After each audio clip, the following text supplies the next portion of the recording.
Qadın üçün heç bir zirvə əlçatmaz deyil. Nə dağda, nə də öz peşəsində. Mən Vəfa Musayeva dünyanın ən hündür zirvəsi olan Everesti fəth edən ilk Azərbaycan vətəndaşı qadınıyam. Eyni zamanda, eyni fəsildə dünyanın ən hündür zirvəsi, 4-cü zirvəsi olan Lhotsu fəth etmiş ilk Azərbaycanlıyam.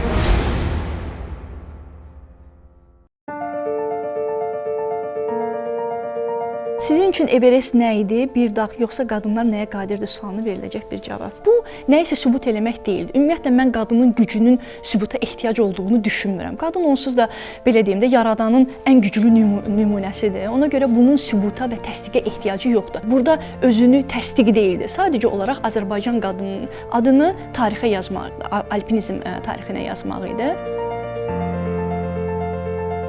Sən öz peşənin peşəkarısan düşüncəsi bir qadında nə zaman formalaşmalıdır? Öz işinin peşəkarı olmaq çox uzun bir yoldur. Mənim üçün peşəkarlığın əsas elementlərindən, göstəricilərindən biri budur ki, sən artıq orada azadsan, özünü sorğulaya bilirsən, ətrafdakılara da icazə verirsən ki, sənə öz fikirlərini bildirsinlər və belə.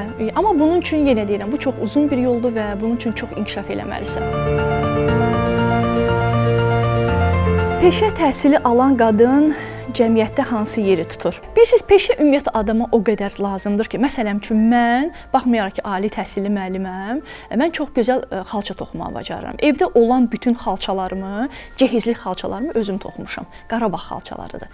Anamdan öyrənmişəm. Bu günləri Vəfa, deyək ki, müəllimliklə artıq məşğul olmasa da, nə bilim, artıq yəni işim bitibdir, dağa getməsə, dünyanın hansısa bir ucqar nöqtəsində olsa, nə edə bilər? Ən azından toxuya biləcək, ən azından, nə bilim, tikiş tikə biləcək, ən azından muncuqlardan çox gözəl əl işləri eləyə biləcək. Nədir burada? Yəni, sən kim olursan ol, nə olursan ol, sən mütləq şəkildə əməyini göstərəcək, həvəsini göstərəcək bir işlə məşğul olmalısan.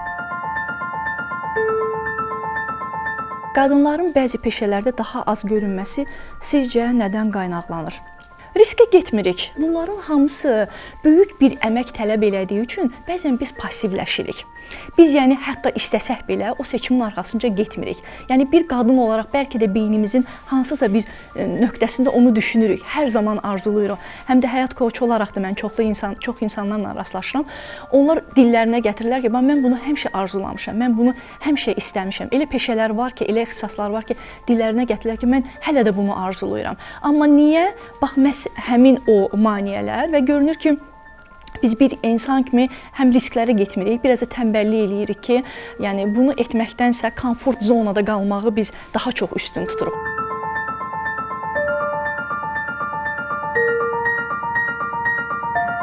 Qadınlar üçün bəzi peşələr çətin və ya uyğun deyil, kimi qəbul olunur.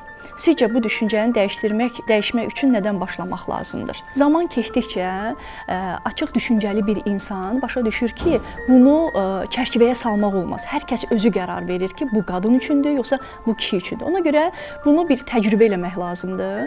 Fərqi yoxdur, istənilən bir peşəni, hətta baxmayaraq ki, bölgüdə bu kişi siyahısına əlavə edilibdir. Amma doğrudan da bir qadın görürsə ki, ona bir marağı var, onu təcrübə eləmək istəyir, ona cəlb edici gəlir, mütləq şəkildə çəkinməsin. Tövsiyəm bundan ibarət olardı ki, heç kəsə və heç nəyə baxmaq lazım deyil. Sadəcə olaraq özünü dinləmək lazımdır və başa düşmək lazımdır ki, sən nə istəyirsən. Onu təcrübə eləyəndən sonra, öyrənəndən sonra artıq bəlkə də siz bir nümunə olacaqsınız və göstərəcəksiniz ki, bəli, bu peşə həm də qadınlar üçündür.